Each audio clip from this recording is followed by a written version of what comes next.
and that is a gentleman by the name of Brendan Mason. He has been here 3 previous years. Go ahead, guys. 3 previous years with his entire group, the Connecticut Patriots, and this year he's here as an individual clinician. Thanks, Joe.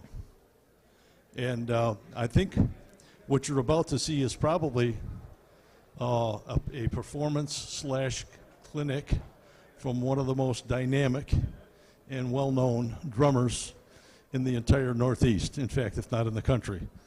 So I'm sure that what he's going to impart to you is going to be very interesting. So Brendan, take it away.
Four scores. How's everybody doing today? So today I'm here. I'm actually very fortunate to have a few friends and one family member, actually. It's kind of a friend, playing with me tonight. So today we're going to do a little bit. We're going to cover the technique that I grew up with a little bit, kind of modified it over the years to kind of fit what I do now with the kids that I have and the time limit and the constraint that I have to get the kids out in the streets, which right now is the most important thing. With everything that's going on in these kids' lives, it's hard to keep them in fife and drum. So what we try to do is teach them a traditional Sturt style, which is what I grew up with my teacher, Paul Cormier. He definitely helped me out. He was presented with a Lifetime Achievement Award today. Here's a Paul.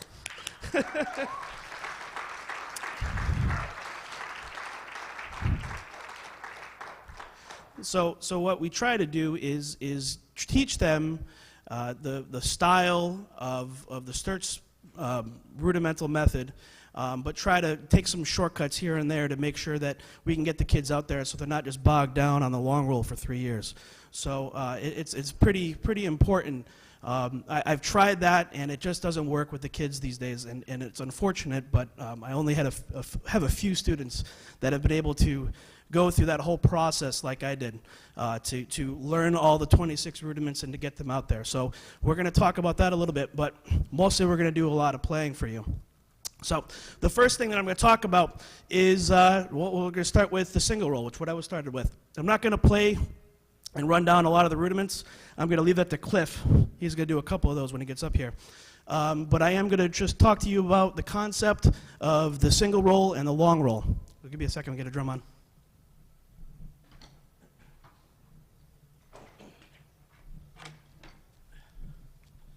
So the single roll was, in the Sturt's method, it starts all upstroke. So the high position.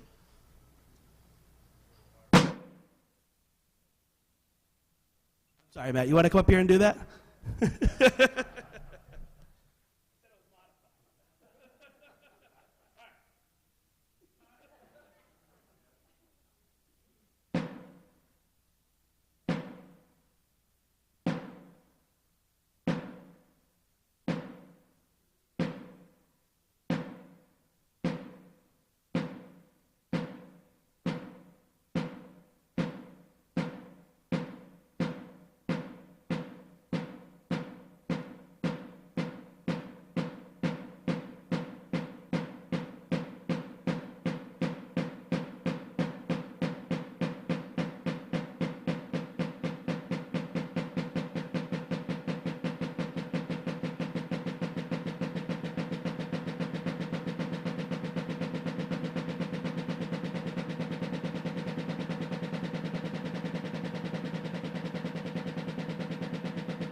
So I'm not going to do the whole minute, half in, minute, half out. We'll be here all night. But so that was the first rudiment that I started with, and we quickly moved over to the long roll, and we're going to talk about that really quickly. So the cool thing about the long roll is that it matches the single roll in that it starts up and ends up, and your hands are always in motion.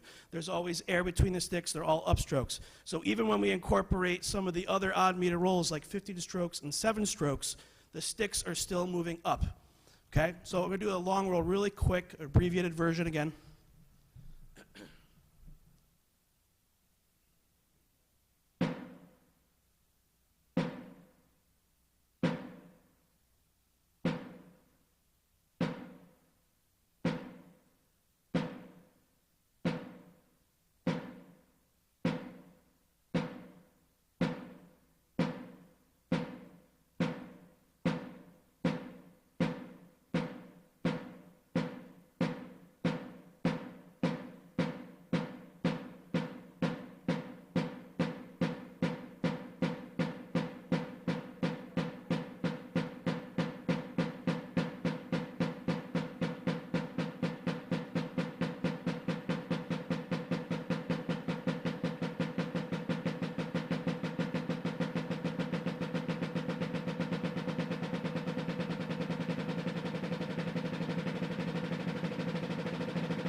So Thank you. So we start to incorporate some of the odd meter rolls, the 7-stroke rolls, the 50-stroke rolls. With those of you that aren't familiar with fife and drum, or familiar with it but not understanding of the style, it all comes from how we play the 7-stroke rolls when we run them down. So when you hear that lilt or that delay that you hear in the 7 rolls, that comes from running down the 7-stroke roll and still keeping your sticks up in the air. So that's what creates that space. At least that's what I think. So again, this might not be correct, but this is the way that I've always looked at it. So right now I'm going to play a 7-stroke roll, and it's going to be in the same style. So I'm only taking out one note. So it's still the long roll. If you're not hearing me, or if you're not able to hear what I'm doing, if you're from far away and you're looking at me from a distance, you can see my hands constantly in motion. So even if I'm taking that one stroke out, you should be able to see the long roll.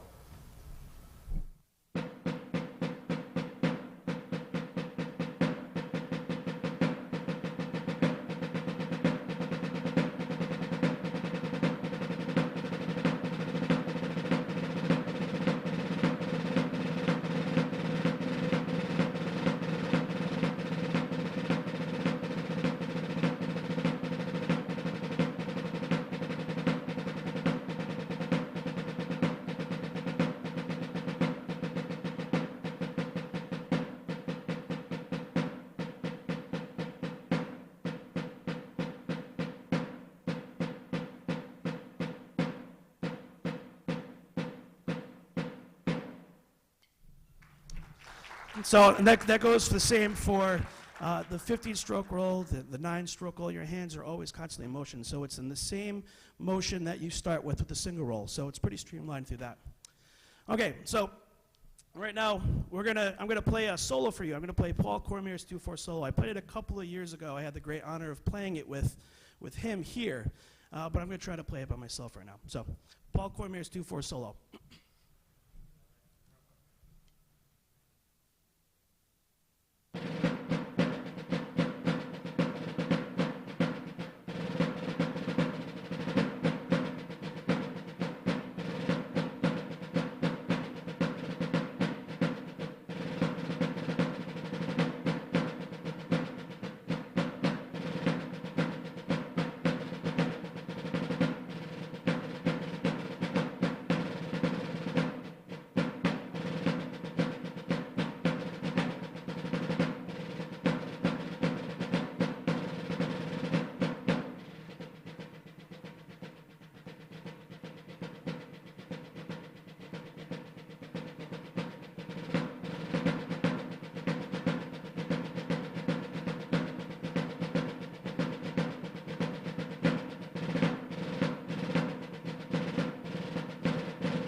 Thank you. It's fun.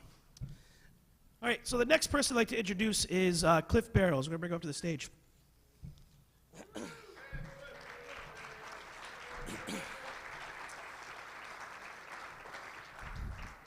So for those of you that don't know Cliff, when I was a little kid competing in Colonel John Chester Junior Corps up in Weathersfield, he was like the god. He was the guy that you would drop the frisbee or whatever you do and chase the girl in the parking lot to go watch this guy play. So it's a tremendous honor to have him up on the stage. He's going to talk to you a little bit about some of the other rudimental concepts that are in the Sturts book, run a few of them down, and then he's going to play a solo for us. So enjoy Cliff.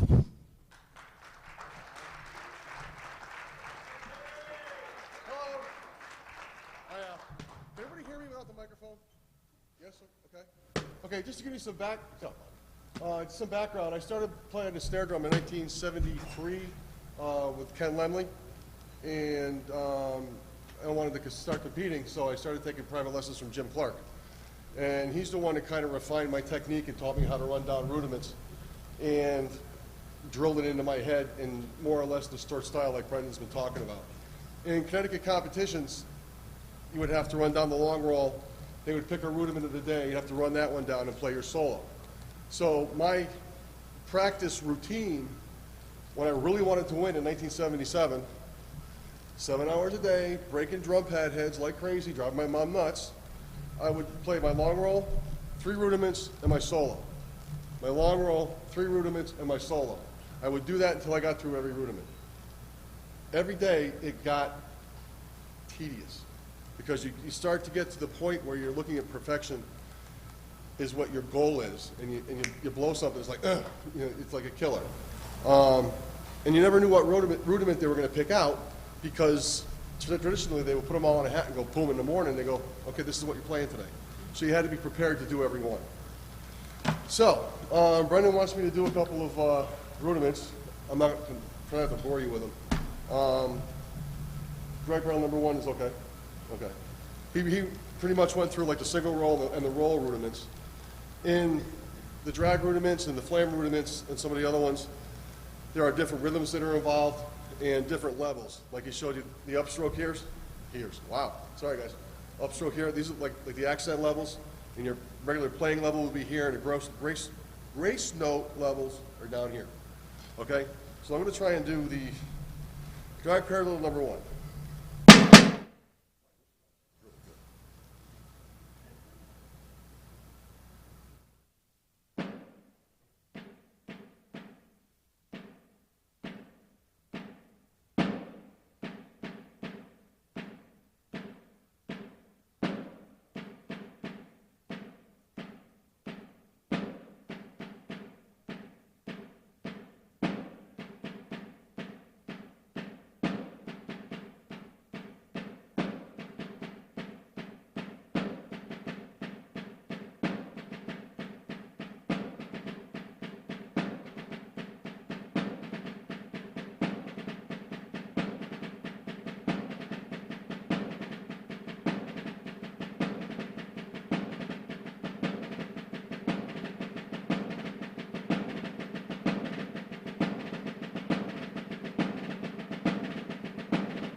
I had to look at Paul to make sure I did it right.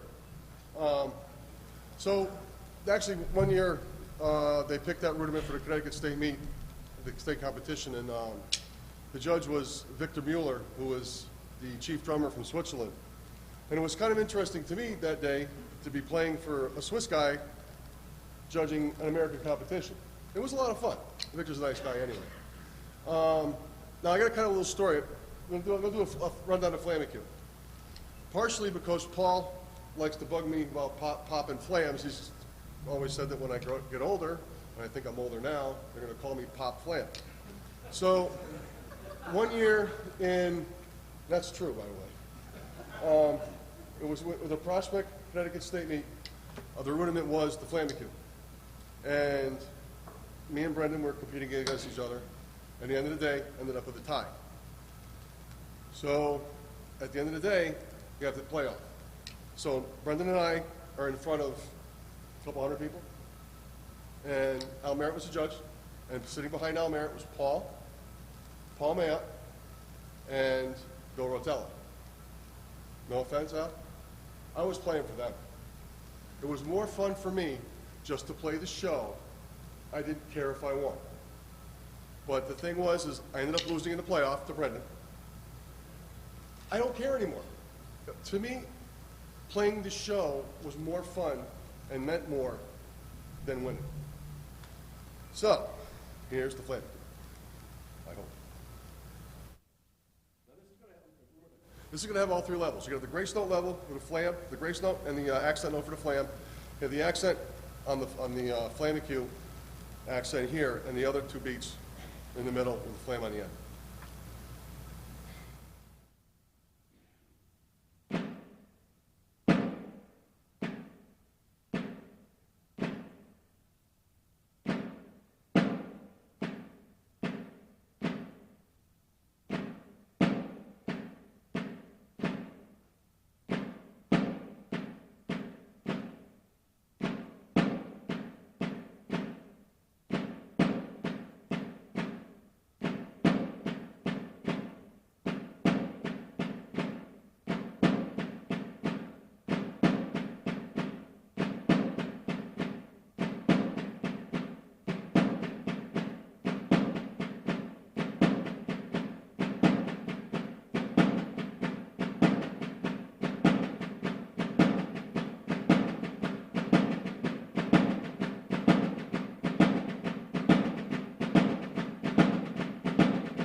All right. Solo. Yeah. All right. All right. This is going to be my 2/4 solo that Jim Clark wrote for me in 1976. I love playing the solos that Jim Clark wrote for me. He wrote me a 2/4 and a 6/8. The 2/4 I have played every time in competition, and the 6/8s were required when you went to the Northeastern. You had to play two solos. You had to play 6/8 and 2/4. But I'm going to do the 2/4 and not blow the flames.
state champion.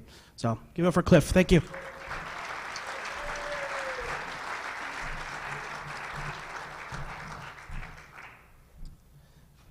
All right, cool. So next I'm going to bring up my brother Colin on rudimental bass drum. And we're going to briefly talk about the single parietal and the importance, again, of applying the upstroke in certain areas to make sure that the style is correct. So bring Colin up. It's going to take a little while to get him on.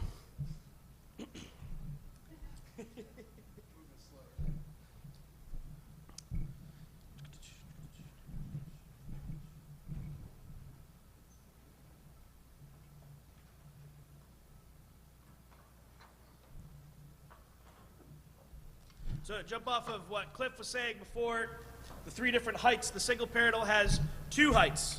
You have the up height and the low height, and basically, downstroke,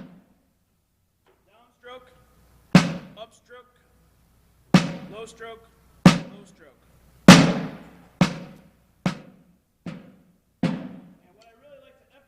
With students is making sure that second stroke is rebounded up quick. So the faster that we go with the parietal, it's kind of ingrained in their hands already. So it's not a last second thing. So too often you get with modern drummers who are playing single parietals,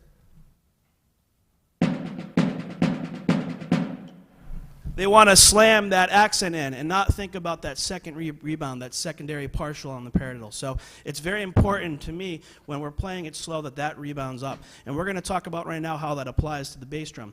So with the rudimental bass drum, the rope tension fife and drum rudimental bass drum, it's not just straight off of the drum. There's kind of a roundness to the pathway of the stick. So it comes out. I don't know if you can show that. Just show the pathway.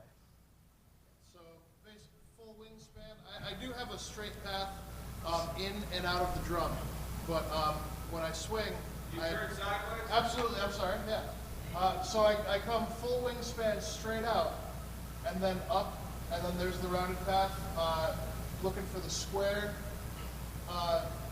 almost 90-degree angle, bass stick over the head, follow all the way through, and then right back into the drum. So, yeah, and if you notice, too, we don't have the thumb on the mallet. It's a Swiss kind of grip where the thumb is underneath it. All right, so we're going to have Colin kind of play through a single parietal right now, and you're going to notice that the secondary stroke comes off the drum as opposed to being a last secondary thing. So.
Very cool. So next, Colin's going to play a solo for you, a rudimental bass drum solo.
All right, so cool. I think Colin and I are going to play something next, just the two of us. We're going to play a segment of something that we play in the Connecticut Patriots. This was also written by Paul Cormier. This is When Sick Is It Tea You Want. We're just going to play it from the beginning through the drum solo.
Cool, just have to check the time. I don't want you guys to be up past your bedtime.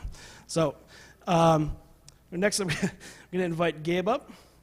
Gabe Bacewicz is a very, very fine snare drummer. I've known Gabe for a very long time. He grew up a Jim Clark student out of Junior Colonials, and then he marched at 7th Regiment Drum and Bugle Corps, DCI Corps that I teach at. And now he's with the Connecticut Patriots, and he teaches with me kind of wherever I go. He's been fantastic. And actually, he has an audition for the Old Guard coming up soon, so we're wishing him some good luck with that.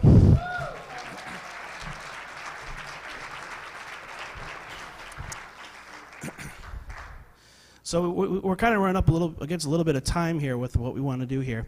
But I want to talk briefly, and he's going to give a couple examples of some quick little exercises that we try to show new people who don't really have the time to go through all of the rudiments and running all of them down and getting them down to perfection. So talking about the lift in that 7 roll, we have the rhythm of the 7 roll. If you notice, it's a 6-tuplet based 7 roll.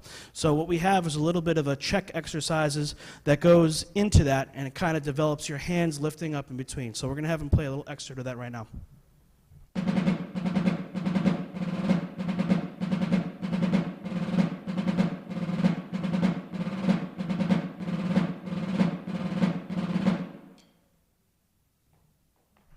That's it. Okay, so the 7-stroke roll is sextuplet based.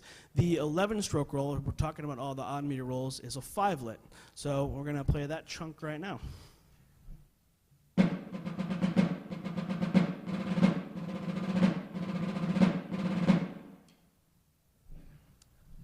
That's the 11-stroke roll. And then we're going to do one last one. This is the 15-stroke roll. This is actually 7/3. So it's kind of an odd grouping, but it's 7 beats over, I think, a beat and a half. I don't know. I don't know the math of it right now. But he's going to play the check pattern for the 15-stroke roll.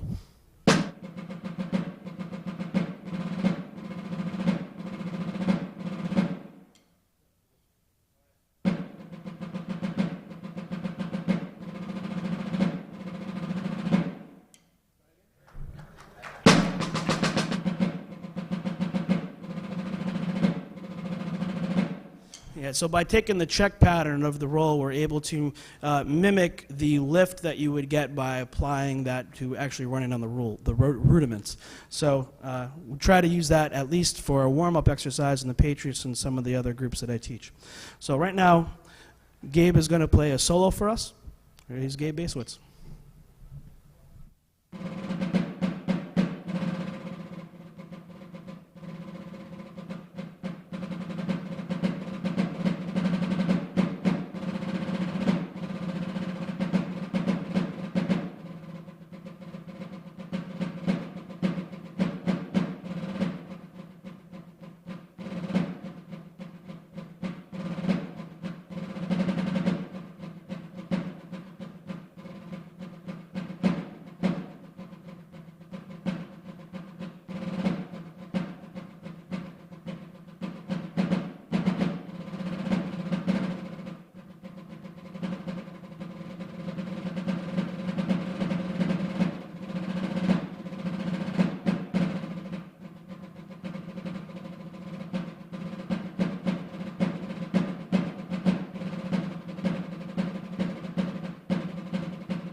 All right, cool. So we're going to kind of end the segment here. I'd like to ask all the drummers to come on up stage, Cliff, Colin, and Gabe.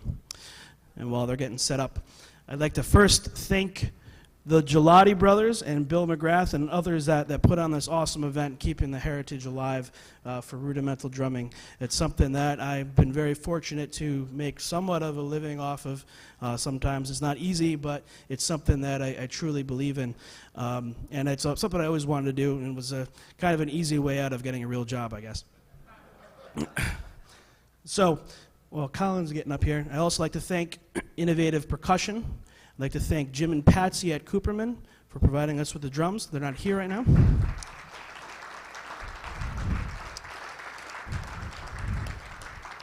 I'd like to thank George Kubasek, wherever he is. I don't know where he is at, but he's right there. Thank you, George.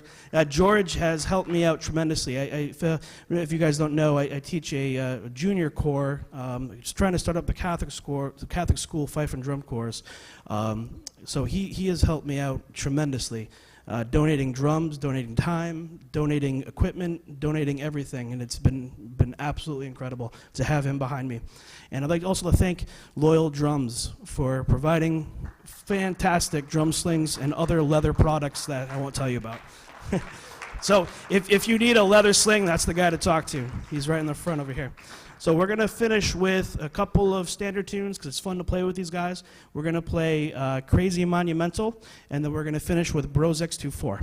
Thank you.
Thank you very much, guys. Thank you. Really enjoyed it.